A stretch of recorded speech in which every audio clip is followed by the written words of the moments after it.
Are we here? Yes, we are. Yes. Sorry, I haven't gone and gotten a new glasses. Well, I do have my old ones. Let me check them out. I know that looks just terrible. Let's see. I can see. I can see as far as here. My eyes have been twitching a couple of days. Well, putting them away for now. You guys, do I have a little story for you today? Which way are we going with this? This way? Oh, I guess I could go another way. Well, listen. Hi, it's been a while. I know.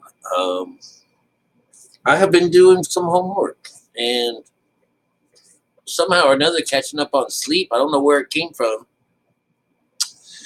But anyways, I guess I needed it. But hey, you guys, there's more of this stories than meets our eyes, and it's just so cool that while I was talking or when I was just watching some things on the computer about the past and things like that, did Nimrod show up? And I understand this whole idea of being called Nimrod and stuff like that. It's a good name that my pa knew and used.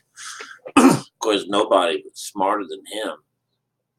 But that's how these stories of the Bible through to antiquity is that there's always the son's going to come up and he's going to take away what his father had from him. And it's this idea that, well, if I just get rid of him as soon as possible, as soon as he is born, or just don't have him at all, then that'll take care of him.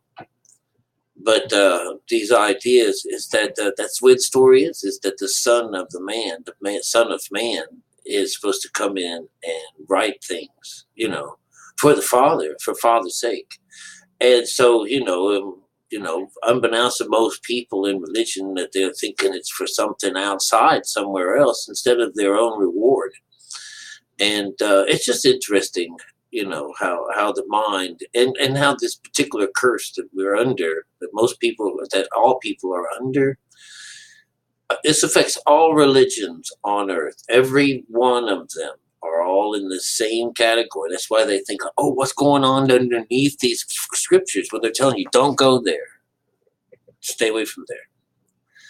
Just like they say, don't go inside. Don't go inside. No feeding from the vine. No, about cutting hair and stuff like that. The idea is it's anything that grows outside. That's why monks like to keep it all cut off. It's another way of, you know, uh, symbolizing something that's really an inside thing, because it's when we break bread, we're breaking the skin, we're coming out, you know.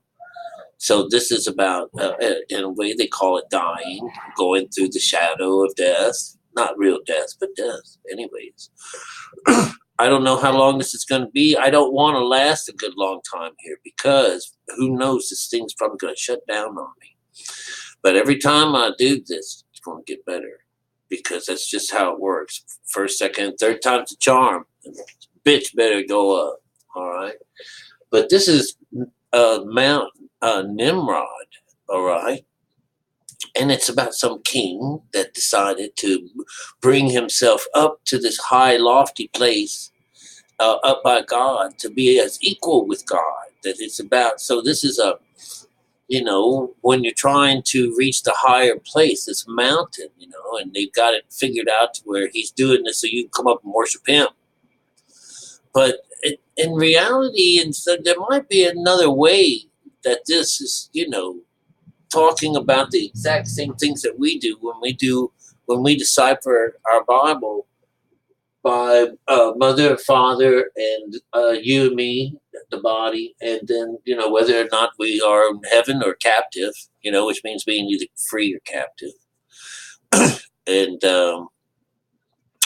it's very much, all of these stories they're all the same, and this goes way back. This is before the Bible, so it doesn't have Jesus in here, or else Jesus would be down here with Mithra and Apollo and Helios and Hermes. These are all messengers of the gods. That's who is in this decapitated spot right here. And right here on his brother's side is Hercules. All right. This is Hercules. This is Hercules and Artagonus and Aries. All right, so this is the rebellion. This is the giant. This is the monster, the guy. All right, so this is the person. This is you and me. This is where you and I are in this. We are Hercules, because only meek are allowed to inherit the earth. And so Hercules has to be knocked all the way down to nothing. He even gets blinded and all that. And then he gets that one good shot of God and he gets even. And that's a beautiful thing, because tell you the truth, that's what we're trying to get as a Israel in our world, in our philosophy. Israel is even lands. It's knocking down things, making straight the way of the Lord, making a way that is even ground, where it's high is brought lower and lower is brought higher. So this is, spiritual talk about honoring mother and father, bringing them both together. But first off, the monster, the giant, there were giants in those lands in those days, and that's what you are. Okay, so this is also represented. These are two sides of them that have slipped down both sides of the mountain. But this is from the west gate, they call it. This is from the west entrance, okay? And west entrance is up here, is our intellect. This is our entrance, all right? And we have a lion and we have an eagle. This is the lion is you, and the eagle is Helios, the Mithra, the Jesus part right here. This is our soul, all right? The flight has to do with him, just like this is us in our animal form, and the eagle's just waiting. That's your soul part, the one that can do this flight. He's the messenger of the God, all right? That's you up here. That's this part, the messenger of the God, all right? So we have Zeus. Zeus is where we're going up to, all right? Zeus is having to do with, he is actually the 3-in-1, because you'll find that you're the bonds. You're here, and you're here. Okay. So the way it works out is that here is you, the beast, needing to go into meditation, let loose the inside of you, so that you can honor mother and father together. This is the queen here. She's the goddess of common gene. Her name is Juno. She's also Hera. This is a queen. She has of all things, she has a tower on top of her head. It's so cool, but that matches the first our Old Testament. When you get down to do it, this is what this woman looks like. This Jerusalem. This woman. She looks like a building, and so this one's got a tower on her head. And over here is the king. This is Antiochus I, the king of Campaign. He's the guy. So it's really singled everything out to just being him. All right. And then, of course, there's the eagle again. And the final position in this is a lion. So you'll see that this is really just saying the same thing that we're doing here. It's about traveling. We're going from west to east. And it's talking about, you're going to go, right now you're being eaten by the lion. But this is a story about gaining your kingship. And this is your mother and father, Zeus, and the goddesses. This is the female piece. This is so beautiful, you guys. So we get earth, which is the land. And we get the moon, which is mother and water. And we get stars, which is the human being itself. This is the physical side of us. And so what we have is we have Nimrod, which is what this whole thing is about. Nimrod means black. That's what's so terrible about this. Not terrible, but it shows that this is black. Even the word Egypt, believe it or not, has more names, and they all they come from the word black.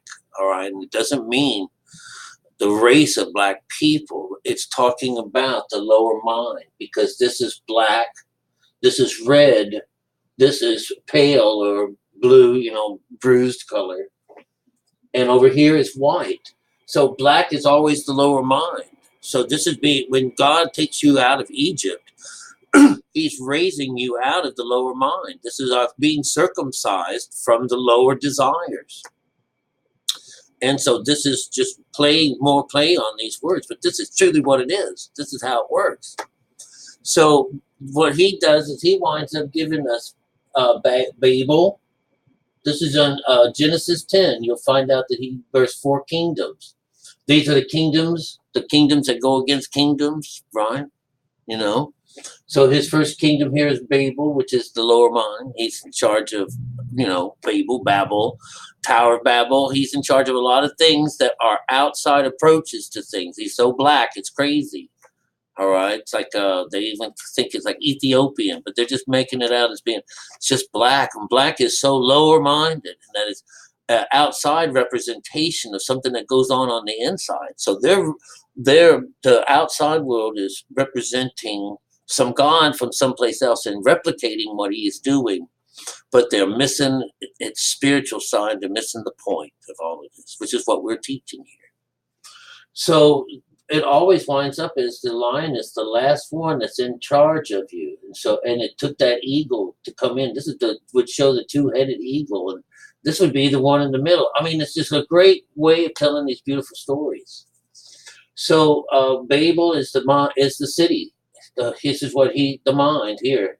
We won't call it a city right now, but this Uruk is really cool. What I found for that word, it's to be prolonged in relation to time. This is supposed to be about our works. It's a prolong your days in the land. It's something that's taught. It's looked at as an eagle's feather, and that means length or something. But I thought it was interesting that an eagle's feather would fall into the second one, because that's where the eagle would be. This is a business of flight. It's about mental exercises. It's about self-restraint. It's about healing of a wound. And it's about restoration. That's a beautiful place for this spot. That's what this is about. When we go up and we come to this place over here, it's about being restored, being remembered. Do this for the remembrance of me. All right. All right. And then we get that ACCAD, which is here.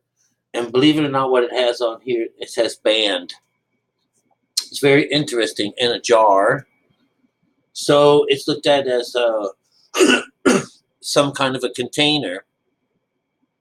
But the band is rounded or circular. So it's a band, just like in our Bible, it's the rings. The idea that a cattle has bands in it. So it's striped, or it goes round. It's about being caught up in the lower mind. All right. And it's got the color red, a red glow, and it's representing the color red or ruby. All right. So it's us. That's the body.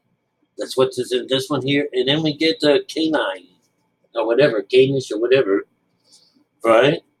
And what's really cool about that one is it's about ending a process or emotion. And it goes by certain things. There's a mark. There's like the way they would break up that name is it would be, it's a final result of a positive evolution. The final result of a positive evolution.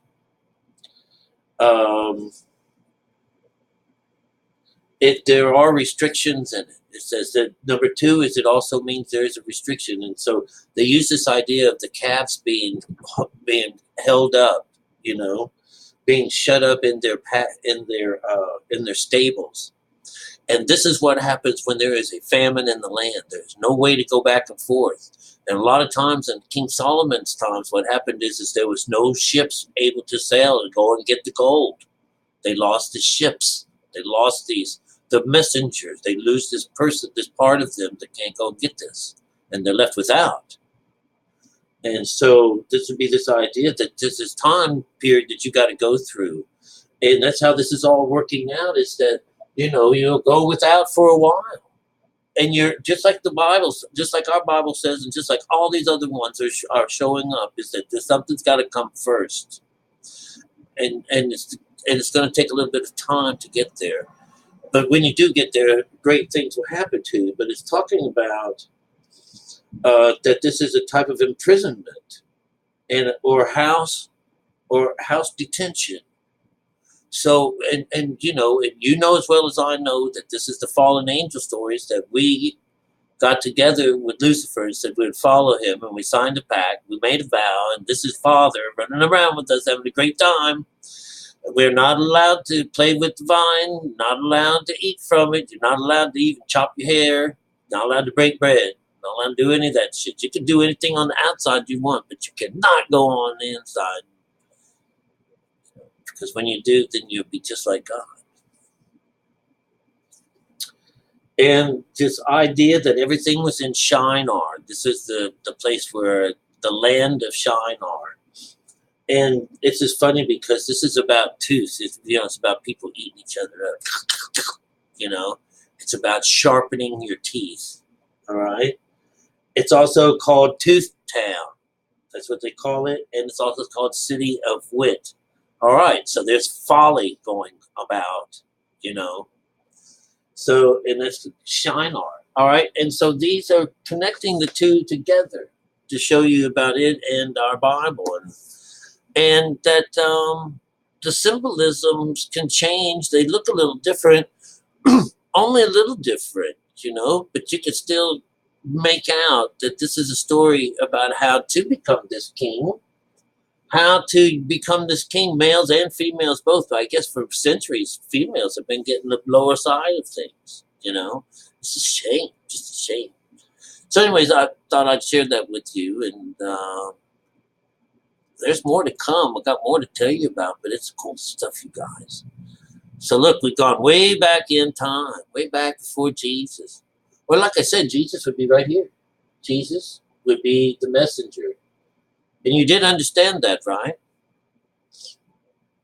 There's two dualities. This is about the two different things inside of us. There's one, there are two trees in there. One bears fruit, one doesn't. So, and in many stories, it's when you open up the lion, does he have honey inside of him? That's the honey. That's the just part about flight, bees and stuff. Oh my God, you guys! So this would be the main man, the boss. That's you, Apollo. Oh yeah, Hercules. Ares, and then Apollo is your messenger between you and God. All right. And he contacts mother and father, and he makes you into a king. All right. And again, we get the other side of these. So these are gates. This is the gate into the west, and this is the ending product is the lion. And that's the way it is in the even in our Bibles. It's that fourth one. It's that fourth kingdom that controls you forever and ever and ever. And you finally make it over there. So yeah, learn how to consume the beast in you so that you become its head and not its ass. I'll talk to you later. I love you. Hope you got something out of this.